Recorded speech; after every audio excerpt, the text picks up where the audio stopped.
Hi, everybody. Welcome to episode 72 of Radio 815.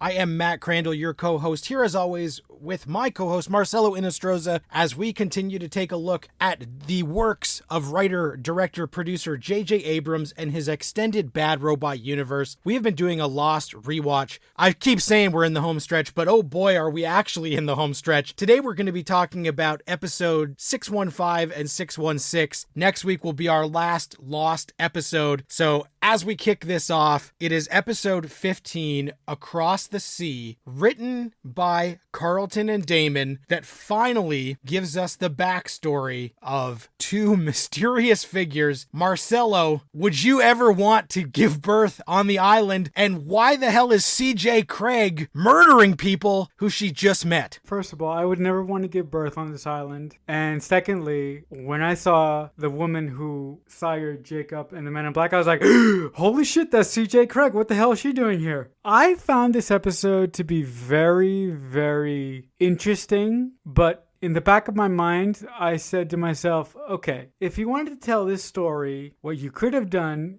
is this. You could have told Jacob's story and the Man in Black story all throughout the season. All you would have had to do is taking out that ridiculous subplot of those stupid people in that temple and replace it with this storyline. I feel if we would have seen this storyline, or if we would have seen Jacob and the Men in Black as they were children sprinkled throughout the season, along with the flash forwards, I think that this season would have played so much better. But the other thing that I kept wondering, how did CJ Craig, for the lack of a better word, end up on the island? How does she know what the light is? And why does she know that one child from a woman that she's never seen before is going to be the end of everything, basically? How do you know this? Do you have a psychic connection to the person that actually built the island? Or are you fucking crazy? That was like my primary thing that was running through my head throughout this entire episode. What did you think about that, Matt? I agree that I was really confused. Obviously, this is supposed to be a hard-hitting episode that fills in a bunch of the mystery they have set up. And by the end of it, it's going to answer a question that fans online did have, but wasn't one of my Lost nagging questions, was who were those two bodies in the cave in earlier seasons, which this explains. We don't know who Allison Janney is, how she got to the island, and even when we find out that she is there as the protector of the heart of the island, we still don't actually understand what that is or why. That is left up in the air. I did like that this woman, Claudia, we don't really know much about her, but she gives birth, and the first one is Jacob, and then his twin brother comes along.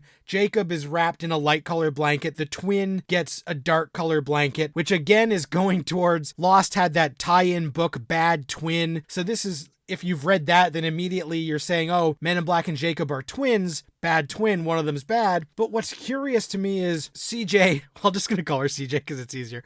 CJ kills Claudia after the second baby is born. And we aren't quite sure why. And at first you think, oh, it's because she knows this kid is bad. But actually what we find out as we see Jacob and his brother growing up at different stages is that Man in Black is the one that the mother actually likes. She thinks he is the special one, not Jacob. So she immediately is more drawn to him, but he rebels more as they grow up. No shade to Mark Pellegrino, who I think does do a very good job. But as this episode was going on, and we get young Man in Black and young Jacob, and I thought both the kids were great. But when we go to their older self and Jacob is dealing with his mother and worried about his brother, I really don't know why, but everything Mark Pellegrino was doing, and Jacob was kind of obtuse about a lot of stuff, reminded me of Ben Stiller in Tropic Thunder playing Simple Jack. So it really bugged me, which again, this episode is supposed to solidify the stakes and show us that Man in Black is somehow this evil force, but all it does is make me actually like Man in Black more. As he's growing up, he recognizes that their mother is not truthful. He can see ghosts on the island and he communicates communicates with his mother, and he feels betrayed that that is not his real mother. His real mother was murdered. He is going to install the wheel. He's doing all of this stuff, and I don't ever feel like he is a true bad guy. And the most bad guy-like thing is that Jacob knocks him out and sends him down the river into the heart of the island. That then does turn him into the black smoke monster. But up until that point, I'm like, you know what? Everything Men in Black is doing is not evil or terrible. It's all relatable. And Jacob is just following blind orders of his mother, who we don't know her intentions. It was weird to me that this episode, if anything, made me like Man in Black more and made me feel like he got a raw deal. I do think that he got a raw deal, because if CJ preferred the Men in Black over Jacob, why did she crush his head when he took her down to that pit where he showed her that they found the sort of heart of the island? What proof does CJ have that the Men in Black is actually bad? She has none. If we saw another individual whispering in CJ's ear, that may have given her actions some credibility, but her actions don't have any credibility. She just did it for doing it. So on that angle, I do agree with you. This episode made Jacob look more like the villain than the Men in Black did. I don't know what the writers of this episode were trying to say or were trying to achieve. The one thing that I thought, the light is basically all of mankind's goodness. How it got there, why it's there, I have no fucking idea. For you to say, okay, this light is everything good in the world, and if it turns off, basically the world is going to turn into one giant fucking hell pit, and we're all going to kill each other. I'm like, no. You guys could have done better than that. But then again, I go back to my original argument. How did Allison Janney get there? How did she find out about the light? And how does she know that one child, that this woman that came on the island is bad? She has no prior knowledge of that. So how does she know that? Either she has somebody talking to her, the real person that made the island, or she's fucking crazy. When Boy in Black sees his real mother and she says, I am your mother, that's not your mother. This is kind of like the first time somebody's having an encounter with the Whisper people. So like maybe their mother was the first one who is trapped on the island. He tells Janney, like, I'm gonna go back home across the sea. You killed my real mother. We don't belong here. She says, like, you'll never be able to leave. So I don't know why he won't be able to leave. And when they do show that cave, the heart of the island, and she says, this is the goodness, there's a little bit of it in every person. It's like, okay, this is like some sort of well of souls and every man gets like a little piece. But the only confusing thing to me is that if that is where the goodness of the world is kept, why would going into that place be a fate worse than death that would then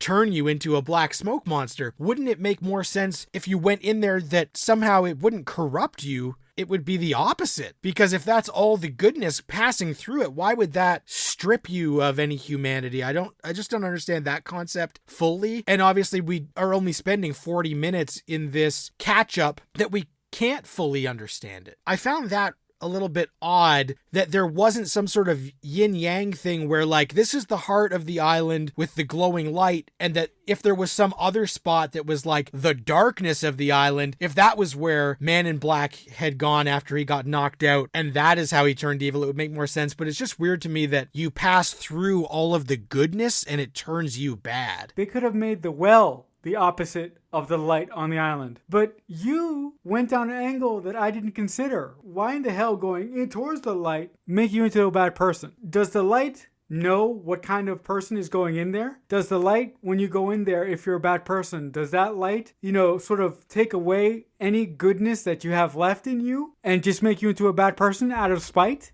Again, this concept could have been explored a lot better if they had decided to tell this story in conjunction with the Flash Sideways story. If they forgo that bullshit, ridiculous story with the other people in the Inca cave that's somewhere on the island that we've never seen before, if they replaced that with this and told us this story throughout the beginning of the season, we would have a better understanding of how they grew up as children and how the light works. The mother makes Jacob the protector by making him drink, and she says, now you and I are the same. But after that, we see that she has done terrible things because she destroyed Man in Black's camp because he went to go live with the other people who came on the island, and she kills all of them. She's doing really bad things, and then attacked her son, knocked him out, kills his friends, and then he comes to kill her. And of course, Jacob only shows up at the end and reads it as a flat out unjustified murder. But what we've seen is kind of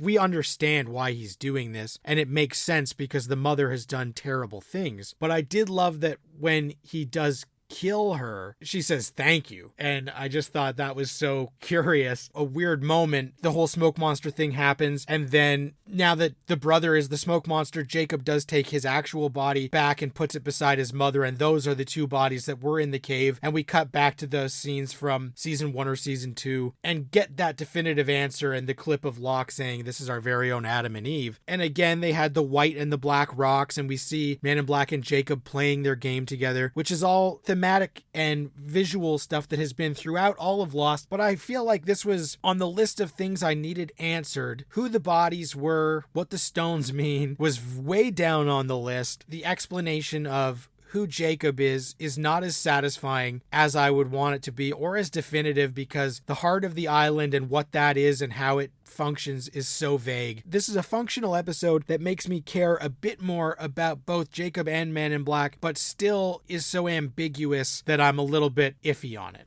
Yeah, look, I'm not going to sit here and tell you that I'm a better writer than Damon Lindelof or Carlton Cuse. I'm not going to do that because I'm not that stupid. But as I was watching this episode, I was taking the pieces of it and I was figuring out how I could make this work. And I shall save that until next week. I think that this episode was a little bit too late in the game. And this episode didn't really answer or give me satisfaction as to what the island is, or as to what Jacob's story is, or as to what the Man in Black story is. Because as you guys know, at this point, I'm not here for that. I'm already ready to crash into the iceberg. I don't really care what happens. I just want to get to the iceberg. Yeah, I kind of feel you are right that it's part of it is just the positioning in the season. Like if this was episode 5 before all of the lighthouse and all of this other stuff starts going, then I might care more or find it a little bit more satisfying knowing who Jacob and Man in Black are before all those other dominoes start to fall. So I do feel like if it had come earlier, it would have hit harder. As it is, it's fine, but it's not as interesting or dynamic as episode 16, What They Died For, which finally accelerates the end game of what these candidates are going to have to do, and having someone actually have to take over for Jacob by the episode's end. And the Flash Sideways really ramps up and starts to cook with some gas before we head into the finale. Marcelo, how did you like What They Died For, and were you satisfied with the answer of what they died for? Yeah, I was. I thought the scene where Jacob finally basically said everything and got everybody together around a fire and told them that he selected them for a specific reason because their lives weren't perfect and they were actually looking for purpose. And that's the reason why he brought them here. I thought that was wonderful. I'm like, dude, if you were this honest from the beginning, then I wouldn't hate you right now. I don't love the way that he was written. I just think that he was so poorly underwritten that this moment would have played so much better if he was better written, in my opinion. But I did like getting some answers, and I did like the fact that the star of the show and the leader of our Losties since day one volunteered. The highlight of this episode for me was the Flash Sideways story where John, is finally back to the school after being run over by Desmond, and this version of Ben discovers that Desmond is still at the school and is about to hit Locke again with his car. And Desmond basically kicks the shit out of this version of Ben. And when he does that, this version of Ben in the Flash Sideways starts getting flashes of our Ben from our timeline. And I really, really like that. Also, I really like the fact that alternate John Locke finally admits to himself that he does want to change and he doesn't want to be in the chair anymore. And he actually goes to Jack and he says, I don't want to be in this chair anymore. I want you to fix me. It's funny how this season has been structured because the first couple episodes, Flash Sideways, a lot of fun. middle batch, Flash Sideways is tedious. And now Flash Sideways is cooking with gas and is the most entertaining part of the episodes. And I just love that we do see in the Flash Sideways, Jack and Claire and David have a scene. Jack is looking at his mysterious neck wound. I love that when Ben gets beaten up, it then leads to him having a dinner with Rousseau and Alex, and he does have some of these memories that are coming back, but I love when he's helping clean up the dinner table and Rousseau is telling him, like, you know, it's been great that you have been there for my daughter because her father died when she was young and you're kind of the closest thing to a father figure she has. And he gets choked up, and it's a really sweet moment for somebody that is a weasel in the other timeline. To have this moment where he gets choked up and we almost get choked up was really nice as Desmond is rounding everybody up. And when you see him get thrown in the cell in between Kate and Sayid, I'm like, this is so great. It's on. Their escape basically turning into some sort of like Mission Impossible episode by the end, where he gives Kate a night dress and is like, we're going to a concert, come on. And they get in a flashy car. I love that. But that Locke scene where Locke has finally come around and wants the surgery, and he is laying it out to Jack saying, like, all of these things can't be a coincidence. And Jack is like, no, they are. They are just a coincidence. It's not fate or something. But seeing that old side of John Locke, that everything must be happening for a reason, was just great. It was such a nice callback that now these two are back in a familiar spot, man of science, man of faith, but I just love it, and it just feels so right as everybody is getting back together. And I love that Hugo is the one who helps Desmond out, and seeing people start to remember bits and pieces is so exciting, as we still aren't sure what this Flash Sideways is all leading to, but now that it's just assembling the gang and getting them together, it is great. And that highlight was that Locke and Jack scene and that nice sweet moment that Ben has. And I love that the sweet Ben moment is intercut with piece of shit Ben on the island as Widmore and Man in Black have their standoff, and it results in Ben killing Charles Widmore, finally putting an end to this. Luckily, Man in Black gets the information he needs out of Widmore. He whispers it to him so that we don't really hear it, and we're held in mystery of wondering what is said until the very end regarding why Widmore felt it was important to bring Desmond to the island. And Man in Black now knows that Sayid did not kill Desmond. Desmond is still on the island, and Man in Black is trying to move into phase 2 of his plan now that everyone he tried to kill knows that he tried to kill them. But I loved seeing Ben just go along with him and be the turncoat and kill Widmore, which was really satisfying. And I loved when Zoe got her throat cut because I couldn't stand her. When Charles Widmore got shot by Benjamin, I kid you not, folks at home, I cheered. I mean, that could tell you what kind of a dark sense of humor I have. But, you know, this episode really felt like Carlton and Damon and all of the other writers who were involved with this season were putting pieces on a chessboard, and they said, okay, folks, we're going to go to war, and our soldiers are mounting up now. That is what this episode felt like to me. Granted, when Desmond gave Kate that dress, I was like, oh shit, I know where we're going, and I love what's going to happen next. So granted, I know where we're going. I'm just so excited to get there now, and I'm so happy that we're here. I'm kind of sad, but I'm happy that we're here now. Yeah, it's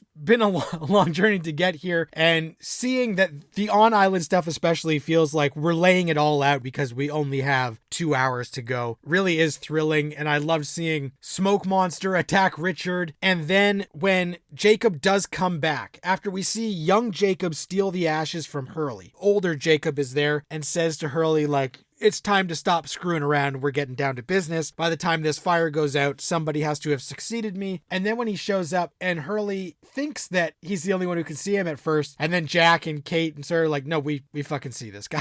So I love that, okay, somehow Jacob has now been able to reveal himself to everyone. You mentioned it earlier where he tells them, the reason I brought you here is because your lives were shit. You were all struggling. Kate saying, you know, why was my name crossed off? And he said, it was just because you were a mother, so I took you out of the running, but it was just chalk on a wall. If you want the job, it is yours. That doesn't actually mean anything. I brought you all here because you were worthy candidates. I only eliminated you because this thing I felt was more important, but now we're at a point where I just need someone to take over because I'm not strong enough to protect the island, and we are getting into the Man in Black's endgame, so we need someone to step up. As Sawyer looks around, he knows that it's not going to be him. And of course, Jack takes the lead role and says, I will do it. I can fix this. I can fix this situation, so I will step up. Jacob gets him to drink and says, now you are like me, just like his mother had said in the previous episode. So I like the symmetry of those two moments being the same. Jack doesn't know what he's protecting, really, so I'm sure that there's more information that he's going to get that we might not see. But I love as this passing of the torch and Jack taking the mantle and rising up to this importance, when Jacob just says, your existences before were miserable. This is going to be a higher calling and you should be glad to answer it, but I can't force you. You have to want to do it. And so I love that moment where Jack steps up, Jacob telling him, like, you must do this as long as you can. Now you are like me. Were just really great moments in that on island. So that cut back and forth with the Desmond getting the troops together in the Flash Sideways made the end of this episode super exciting as we lead into the last 2 hours of Lost. So I'm really excited for us to get there. With all the emotion that came up in this episode unexpectedly on me, next week I know I'm just going to cry my eyes out. Even though I've been kind of holding back and thinking, like, am I going to still feel that way when we get to the end of it? And now I'm like, yeah, probably. You can feel secure in that you're not going to be the only one on this podcast losing their mind, crying like an imbecile. Because, like I alluded to before, when Desmond gave Kate that dress, I know exactly what's coming. Even when I saw Desmond give Kate that dress, I started crying even then. So I can't even imagine what's going to happen to me next week. You guys are going to have to forgive me. When we first started this season, I was like a person lost in the woods. But now I kind of feel strangely like I found myself. And I found a way of liking the season way more than I did when we started the season. Like, I don't know where that's coming from, but I think the thing that turned me around on this season is because the flashbacks were so good at the tail end. So I think that has pushed me to liking the season way more than I initially did when we started the season. Yeah, I agree. And it's only been in the last few weeks that, in the middle there, I was like, I don't know if I'm going to regret having done this rewatch or not. And now it's like, no, I won't regret it because this show is still fucking amazing. And even if the middle of this season felt aimless and saggy, we're going to end on a high because things are really ramping up and I'm super excited. Next week, guys, if you are watching along, is the end.